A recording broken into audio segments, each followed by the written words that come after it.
Right, a very, very warm welcome back to Morning Live. And this morning we're taking a look at Rethabile Masilo's name. It might not ring a bell to some, but in some international circles, it speaks volumes.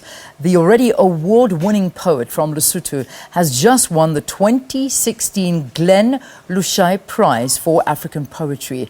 His book, entitled Waslap, has been awarded the accolade.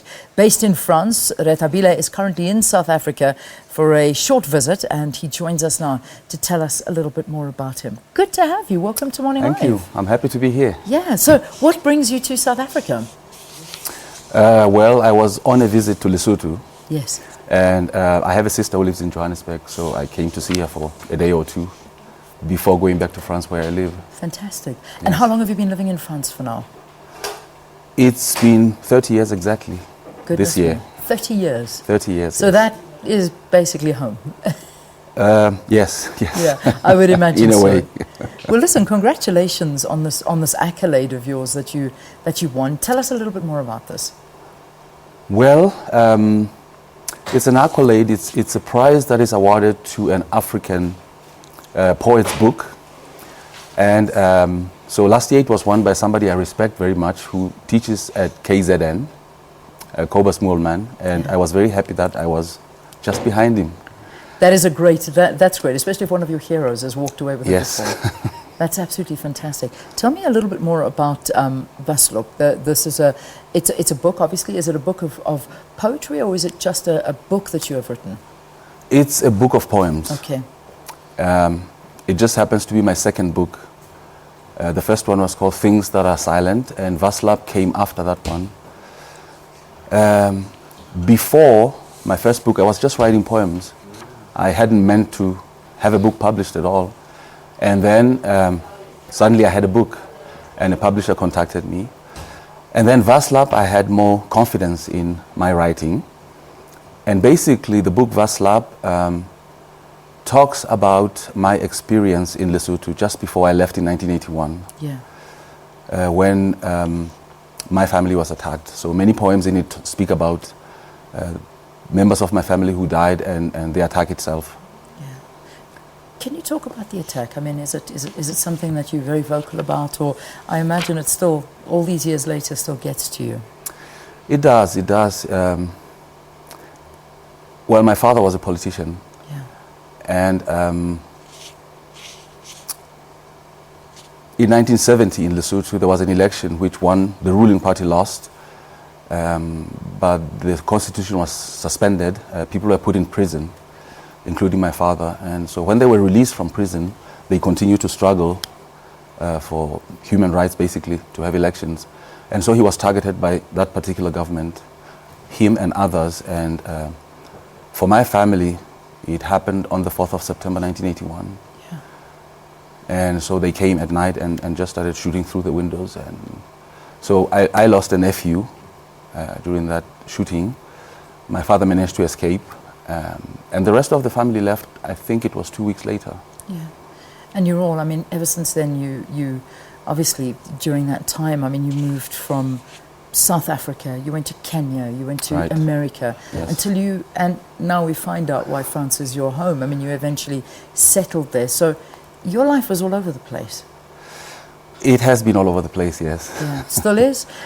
I think it still is. I still travel a lot. But it's a good thing, I think. Yeah. I think it opens one's mind and eyes to things that we measure against what we already know, and we choose between what is good and what is bad. You obviously, as you say, on your way to Lesotho, your sister still remains there? She still lives in Lesotho? My sister lives in Johannesburg. Oh, I beg your pardon, she lives in Johannesburg. Yes. Oh, you're staying here to visit her? Yes, Do you still have family in Lesotho? There is mum and two brothers. How do you feel when you go back to Lesotho? It's always a strange feeling.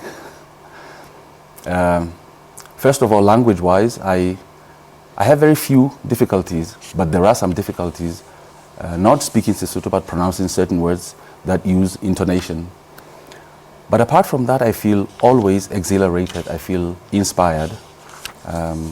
Wherever I sit, I listen to people, And a poem always comes up from their conversation. Yeah. Or the other day I was looking at people roofing a Rethabile, and I have a poem about putting up a roof. Yeah. So Lesotho for me I've lived in France for a long time, but Lesotho is home, and that's where I think most of my inspiration comes from. Yeah, yeah.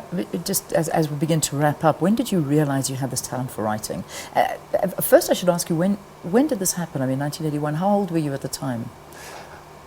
1981, I was 20. Okay, so you were in your 20s already. So when did you start writing? When did you realize that you had this immense talent, particularly for poetry? My father was a journalist, so he always had books and newspapers at home. Yeah. And so all of us read a lot. Personally, I started writing fiction, short stories, basically. And then when I was in high school, we had a new teacher who introduced us to poetry. And I think basically it was the way she read it and the way she showed how much she loved it and it moved her, that got me. Yeah. And I switched. Yeah, I can imagine, because it's, in a way, and you speak to many authors, you speak to many poets, they find it almost very therapeutic.